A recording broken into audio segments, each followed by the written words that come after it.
Dr. Ibrahim Dakubu is a teacher, healer, thought leader, and futurist commissioned by God to heal minds, build nations, and ignite faith on a global scale. His life passion is to deliver people from the pain of ignorance.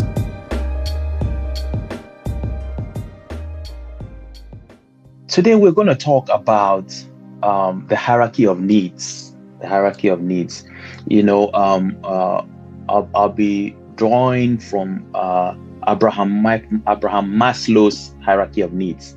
Abraham Maslow was an esteemed psychologist, and he taught about the hierarchy of needs, which is basically a psychological theory that proposes 5 categories of human needs that motivate behavior and drive a person's pursuit of fulfillment.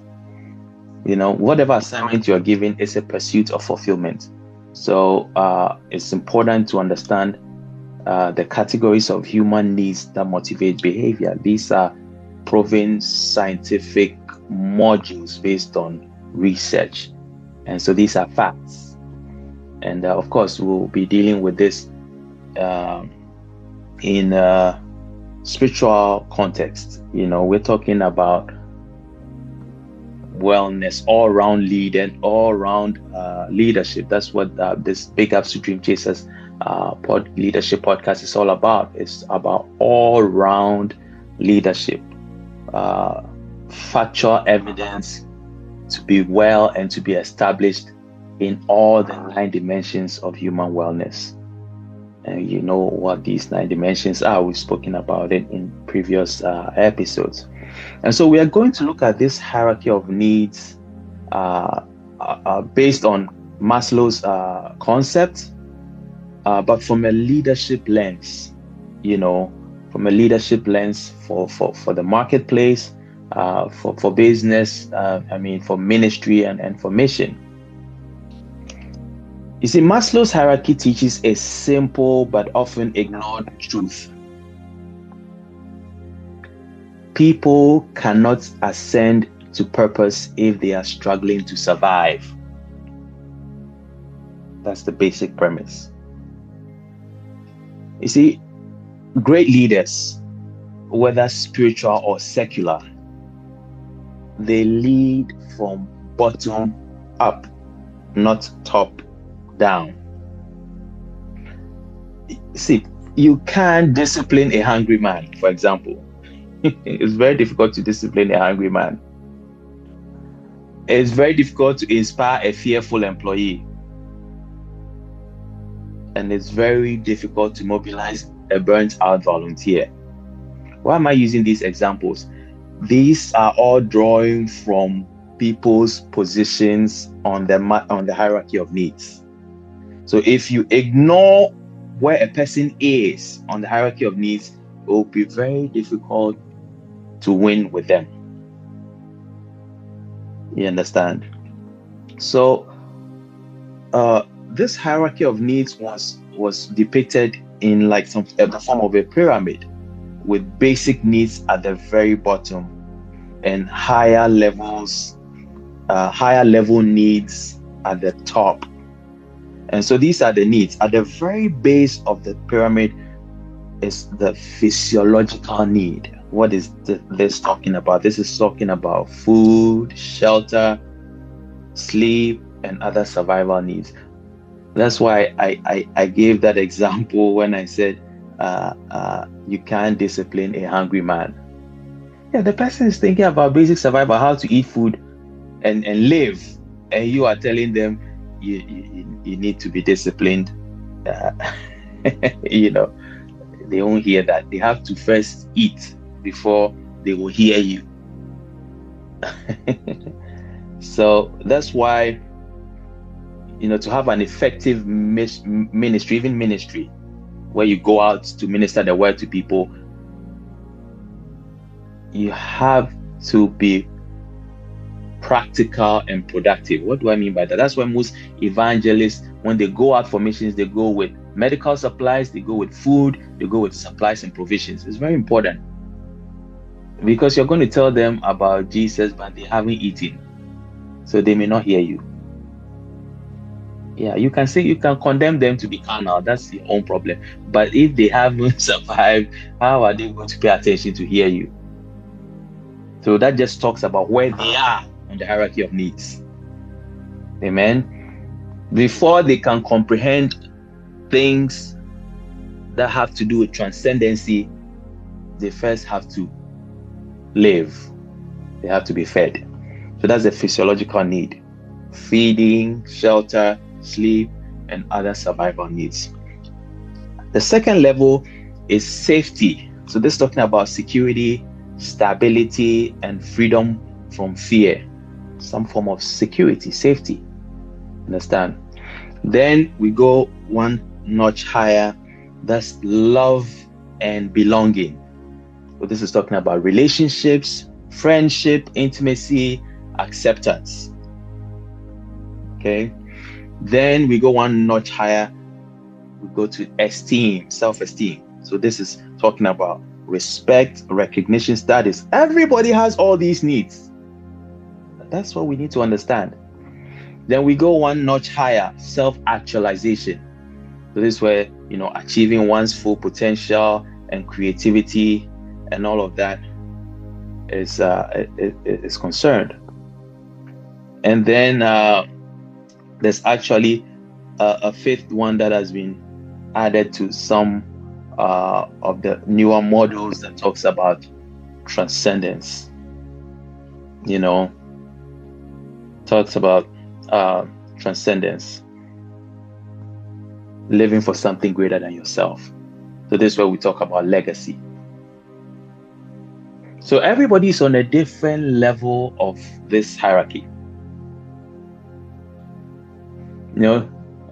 Some time ago, one of my friends who's a professor for linguistics, even though I'm younger, I'm not that young. Most of my colleagues are professors and things like that, right? So this person connects. In fact, she's a professor in linguistics, but my grandfather's older brother, that's my great uncle. I've spoken about him before. He was a professor in thermodynamics, chemistry professor. His wife was an emeritus professor in linguistics. Okay. And when she died, I had access to their library, both of their libraries, his library and her library. But because they're all senior people at the University of Ghana, various departments wanted some of their books. So the family people connected with me to say, well, if you can go and take the books that you want before the libraries of the departments come for the books. And this friend of mine was a lecturer in the Department of Linguistics. So I told her, you know what, come and choose the books that you want, because I know you're a lecturer over there. And this person was very happy, and they came to take the books and all that. But later on, when this person saw what I was doing, I know this person for a long time, then the person said, wow, you're actually at self-actualization, because she's an academic, right? She was like, wow, I'm excited for you. You are the self-actualization. Because the things that I was doing now were gearing towards legacy. You may not understand what I'm trying to say. What I'm trying to say is that some people are still trying to survive. So when I watch contentious people, most contentious people are still trying to be loved. They are still trying to be secure. Or they may even have gone a bit higher. They are still trying to be respected. I'm talking about recognition and status. You see what I'm saying? So there are different levels. Everybody is at a different level. So if you have an understanding of this hierarchy of needs, when you are dealing with people, you will know where they are, so that you can appropriately react with them. I was telling somebody at that time, in terms of academic fulfillment, in terms of professional fulfillment, 8 years ago, I was heading medical teams that had people the ages of my grandparents who were Caucasians. In fact, Caucasian South Africans who were calling me boss, and following my commands. So I'm not now looking for some kind of respect or acknowledgement. Do you understand? So what I'm saying is, I have already gone past esteem, respect, and all of those things. I'm using myself as an example because you know me. So don't get upset, okay? My name is Abraham and I'm your friend. And you see, so this hierarchy of needs is extremely important. It's extremely important. So for instance, I'm going to go through it again, but of course, drawing the examples from leadership and from mission and all of that. With this first level, which is physiological needs, if the body is broken, the vision is irrelevant. You need to understand that. So it's important to have supplies, to have food, to have rest, to be healthy, to have basic resources. So sometimes when I'm dealing with people and they begin to operate in the same way, then I know that maybe no, we have to go back and deal with basic issues. You understand? Because if the body is not fixed, if the person doesn't have a place to rest, they don't have food to eat, they are not healthy, they don't have basic resources, forget about the vision to save the world. It will not work for them. It won't mean anything to them at that point. So you have to know the people that you're working with. Before people can follow a vision, they must have energy to stand. You understand? So the example I gave about volunteers, it's like in ministry where you expect volunteers to serve endlessly without rest, without meals, without care. That will lead to burnout. It won't lead to revival. You know, in the Bible, it says Jesus fed 5,000 before teaching them. Luke 9:13-17, you can see the story when Jesus fed the people. Jesus understood that hungry crowds don't hear sermons. They don't hear sermons well. You see? And in business, underpaid employees will not innovate. They will put up the barest minimum. They will survive.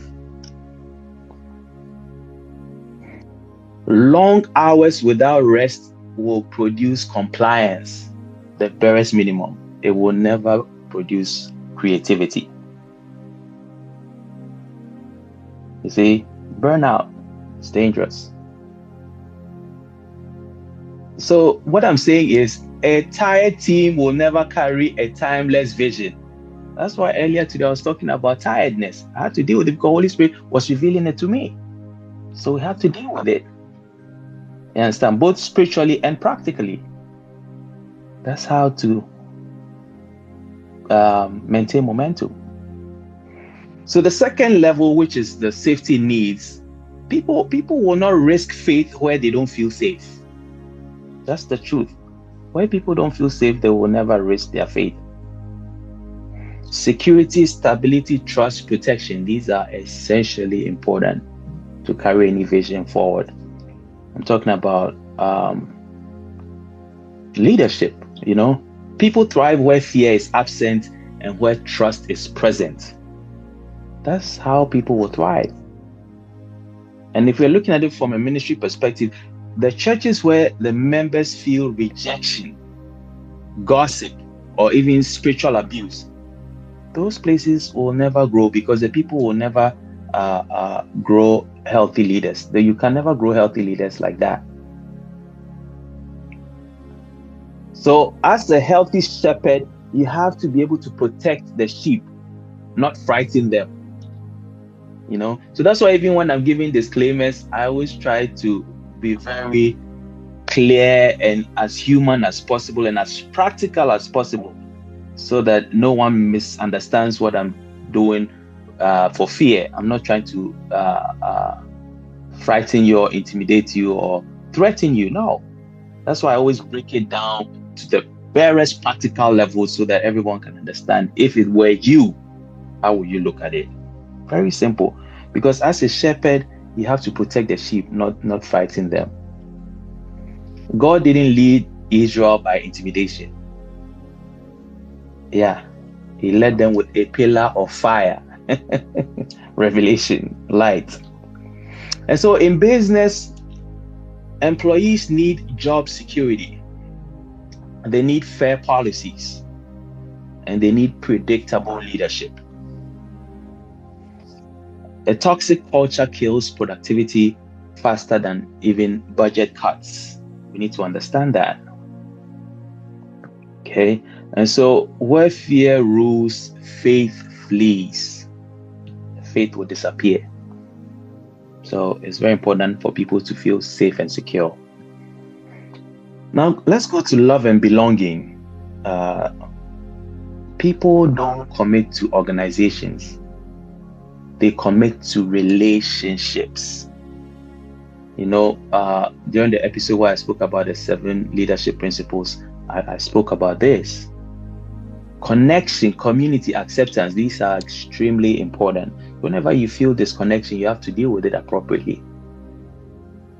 Never assume people are okay. No, most people don't have the courage to complain. So you have to have a strong sense of discernment to detect the unspoken. Belonging precedes believing. People have to feel like they belong before they can believe your message. And you also need to understand that loyalty follows love. Without love, there will be no loyalty.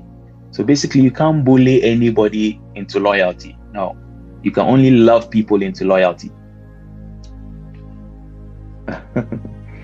And so, you know, even in ministry, like, you know, small groups, pastoral care, and relational leadership keeps people rooted. Jesus Christ called his disciples friends, not employees. When I say my name is Abraham and I'm your friend, I mean it. But of course, I learned that from John Maxwell, my mentor. So you don't build the kingdom with strangers. No. You can't build with strangers. You have to build with people you know. That's why God will usually create circumstances where you get to know people.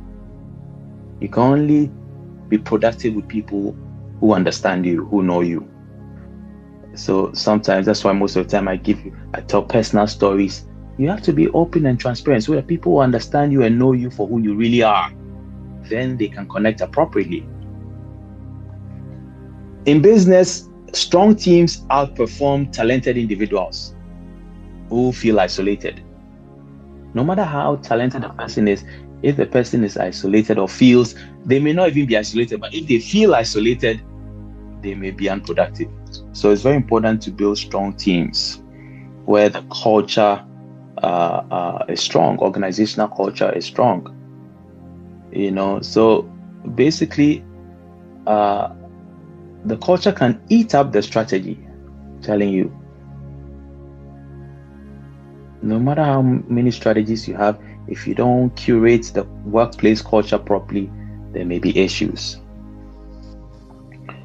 And so people will easily forget your vision, but they will never forget how you made them feel. You see, they'll always remember how you made them feel.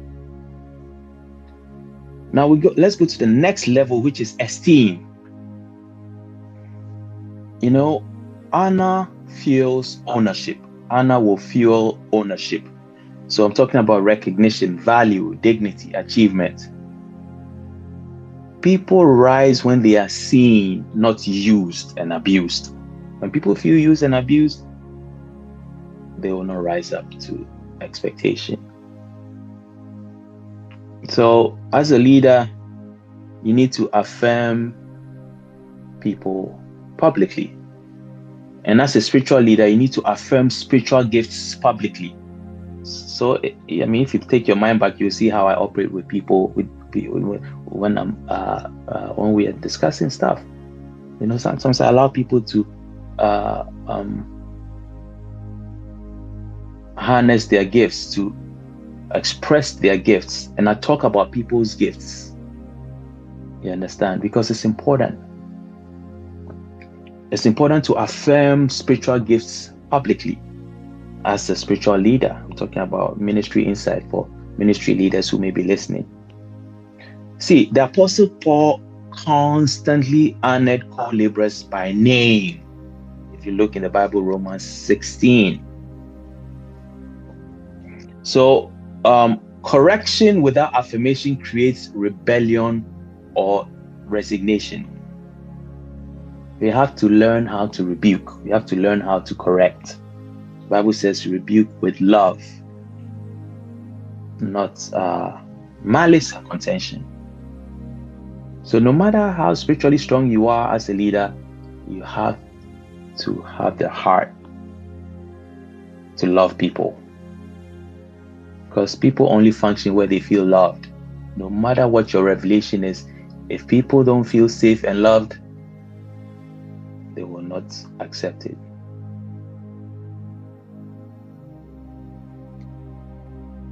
We need to understand that people that are unappreciated eventually stop trying. So it's very good to encourage and acknowledge. It's very important. It's very good to show gratitude. Give honor to whom honor is due. A lot of people want honor, but they never want to give honor. It doesn't work like that. You will never be honored if you don't give honor. That's how it works. Now let's go to the fifth one, which is the final one according to the traditional model, which is self-actualization. I'm talking about purpose and productivity, because purpose is the ultimate productivity. Most people are frustrated because they don't know what their purpose is. If you don't know what your purpose is, you're going to be frustrated. If you don't know why you're here, why you have this gift, why you have this talent, why you have this education, why you have this access, why you have this favor, why you are in this location, you don't know all of that, you're going to be frustrated. But guess what? To know all of that, you need revelation, guidance, coaching, counseling, all of those things. That's why I encourage people to sign up to my leadership products that I have on the website www.ibrahimdakubu.com. You need guidance.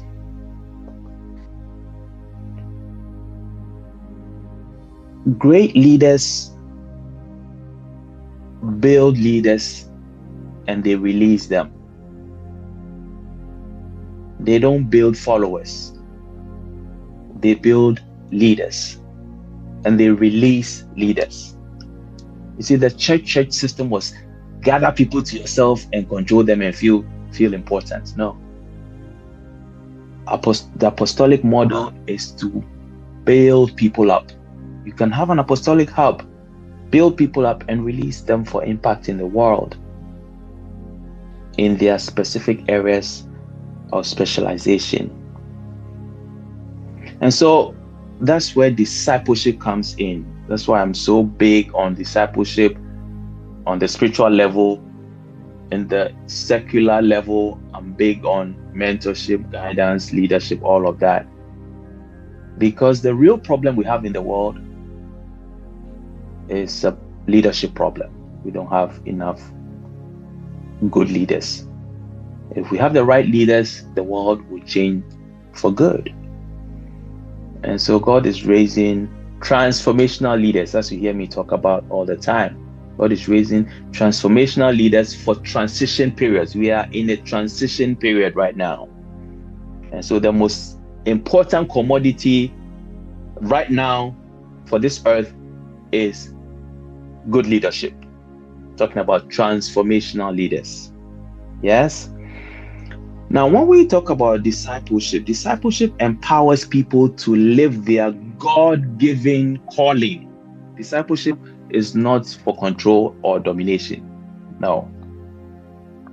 What did Jesus say? Jesus said, "Greater works than these shall you do."